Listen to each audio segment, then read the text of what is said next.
how do you support your team, or how do you make them to grow so they are even better in their positions? Yeah, well, I think it starts with me. I certainly don't have it all figured out when it comes to leadership. Yeah, I guess it's a little self-serving, is everything I do with them, I get to participate in, and it helps me grow and develop as a leader as well. yeah, Um, but one of the things that I did when I took over the position as general manager, I had the opportunity early on to promote 2 younger employees into their first positions in leadership. On the other end of the spectrum, I've got leaders that are reporting directly into me that are on the back end of their career, got all sorts of experience and leadership that they can share. So my challenge was how do I bring this all together? How are we able to share our shared experience and leadership qualities to help the younger ones develop, and also push some of the more experienced people in the team to continue to grow and develop on their side of things. So one yeah, of the things that I established early on is a weekly leadership meeting. And each week I get my direct reports, and we meet together, and we have a meeting. Within that meeting, part of it is all about leadership development. So we might have a book that we're going through, and we're studying various chapters or sections of that, and then discussing and talking about how it can apply to specific challenges or issues that we're having here.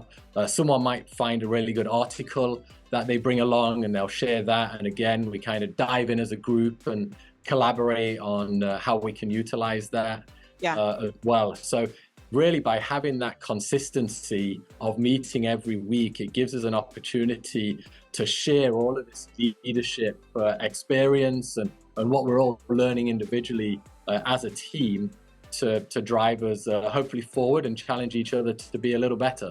yeah.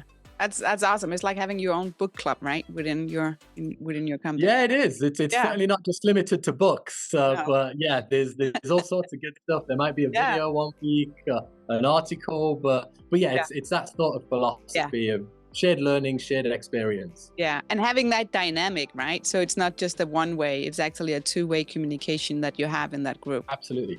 Yeah. Well, it helps. One of the side products of doing this is, building a culture of openness with the team. Yeah. Is because it's a space that we try and leave very judgment-free. People can be vulnerable about, hey, we've been studying about this portion of leadership.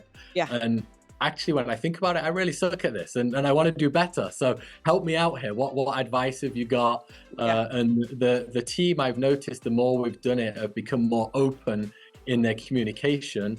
And then obviously when they go back to their teams, that open communication goes down to everyone else in the organization. So there's definitely been some nice byproducts that I wasn't necessarily planning on that are helping us as a business.